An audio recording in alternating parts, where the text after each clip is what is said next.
जय श्री हरि। प्यारे भक्तगणों, स्वागत है आप सभी का आपके अपने चैनल कहानी सुनो में।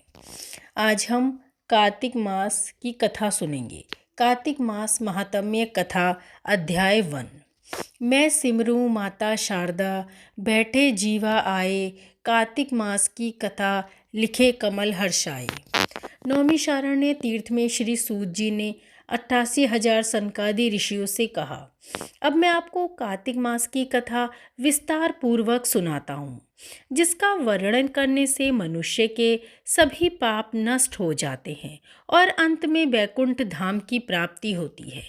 सूत जी ने कहा, श्री कृष्ण जी से अनुमति लेकर देवर्षि नारद के चले जाने के पश्चात सत्यभामा प्रसन्न होकर भगवान कृष्ण से बोली, हे प्रभु, मैं धन्य हुई, मेरा जन्म सफल हुआ। मुझ जैसी त्रिलोक्य सुंदरी के जन्मदाता भी धन्य हैं, जो आपकी 16,000 स्त्रियों के बीच में आपकी परम प्यारी पत्नी बनी। मैंने आपके साथ नारद जी को वह कल्पवृक्ष आदि पुरुष विधि पूर्वक दान में दिया, परंतु वही कल्पवृक्ष मेरे घर लहराया करता है। यह बात मृत्युलोक में किसी स्त्री को ज्ञात नहीं है। हे त्रिलोकीनाथ, मैं आपसे कुछ पूछने की इच्छुक हूँ। आप मुझे कृपया कार्तिक महात्म्य की कथा विस्तार पूर्वक सुनाइए, जिसको सुनकर मेरा हित हो और जिसके करने से कल्प पर्यंत भी आप मुझसे विमुख ना हो। सूत जी आगे बोले, सत्यभामा के ऐसे वचन सुनकर श्री कृष्ण जी ने हंसते हुए सत्यभामा का हाथ पकड़ा और अपने सेवकों को वहीं रुकने के लिए कहकर विलास युक्त अपनी पत्नी को कल्पवृक्ष के नीचे ले गए। फिर हंसकर बोले, हे प्रिय, 16,000 रानियों में से तुम मुझे प्राणों से प्यारी हो। तुम्हारे लिए मैंने इंद्र एवं देवताओं से विरोध किया था। हे कांते, जो बात तुमने मुझसे पूछी उसे सुनो। एक दिन मैंने तुम्हारी इच्छा पूर्ति के लिए गरुड़ पर सवार होकर इंद्रलोक जाकर कल्पवृक्ष मांगा। इंद्र द्वारा मना किए जाने पर इंद्र एवं गरुड़ में घोर संग्राम हुआ और गौलोक में भी गरुड़ जी ने गौ से युद्ध किया। गरुड़ की चोट से उनके कान एवं पूंछ कटकर गिरने लगे, जिससे 3 वस्तुएं उत्पन्न हुईं। कान से तंबाकू, पूंछ से गोभी और रक्त से मेहंदी बनी। इन तीनों का प्रयोग करने वाले को मोक्ष नहीं मिलता।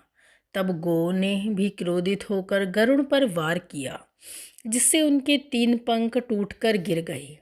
इनमें पहले पंख से नीलकंठ, दूसरे से मोर और तीसरे से चकवा चकवी उत्पन्न हुए। हे प्रिय, इन तीनों का दर्शन करने मात्र से शुभ फल की प्राप्ति होती है। यह सुनकर सत्यभामा ने कहा, हे प्रभो, कृपया मुझे मेरे पूर्व जन्मों के विषय में बताइए। मैंने पूर्व जन्म में कौन कौन से दान, व्रत एवं जप नहीं किए हैं। मेरा स्वभाव कैसा था, मेरे जन्मदाता कौन थे और मुझे मृत्युलोक में जन्म क्यों लेना पड़ा। मैंने ऐसा कौन सा पुण्य कर्म किया था जिससे मैं आपकी अर्धांगिनी हुई। श्री कृष्ण ने कहा, हे प्रिय, अब मैं तुम्हारे द्वारा पूर्व जन्म में किए गए पुण्य कर्मों को विस्तार पूर्वक कहता हूँ, उसे सुनो। पूर्व समय में मैं सतयुग अंत में मायापुरी के अत्रि गोत्र में वेद वेदांत का ज्ञाता देव शर्मा नामक एक ब्राह्मण निवास करता था। वह प्रतिदिन अतिथियों की सेवा, हवन और सूर्य भगवान का पूजन किया करता था। वह सूर्य के समान तेजस्वी था। वृद्धावस्था में उसे गुणवती नामक कन्या की प्राप्ति हुई। उस पुत्रहीन ब्राह्मण ने अपनी कन्या का विवाह अपने ही चंद्र नामक शिष्य के साथ कर दिया। वह चंद्र को अपने पुत्र के समान मानता था और चंद्र भी उसे अपने पिता की भांति सम्मान देता था। एक दिन वे दोनों कुश व समिधा लेने के लिए जंगल में गए। जब वे हिमालय की तलहटी में भ्रमण कर रहे थे, तब उन्हें एक राक्षस आता हुआ दिखाई दिया। उस राक्षस को देखकर भय के कारण उनके अंग शिथिल हो गए और वे वहां से भागने में ही असमर्थ हो गए। तब उस काल में समान राक्षस ने उन दोनों को मार डाला। चूँकि वे धर्मात्मा थे, इसलिए मेरे पार्षद उन्हें मेरे बैकुंठ धाम में मेरे पास ले आए। उन दोनों द्वारा आजीवन सूर्य भगवान की पूजा किए जाने के कारण मैं दोनों पर अति प्रसन्न हुआ। गणेश जी, शिव जी, सूर्य व देवी, इन सब की पूजा करने वाले मनुष्य को स्वर्ग की प्राप्ति होती है। मैं एक होता हुआ भी काल और कर्मों के भेद से 5 प्रकार का होता हूँ। जैसे एक देवदत्त, पिता, भ्राता आदि नामों से पुकारा जाता है। जब वे दोनों विमान पर आरूढ़ होकर सूर्य के समान तेजस्वी, रूपवान, चंदन की माला धारण किए हुए मेरे भवन में आए, तो वे दिव्य भोगों को भोगने लगे। ये थी कार्तिक मास की कथा, अध्याय 1। जय श्री हरि। कार्तिक मास में इस कथा को सुनने से अचूक फल की प्राप्ति होती है।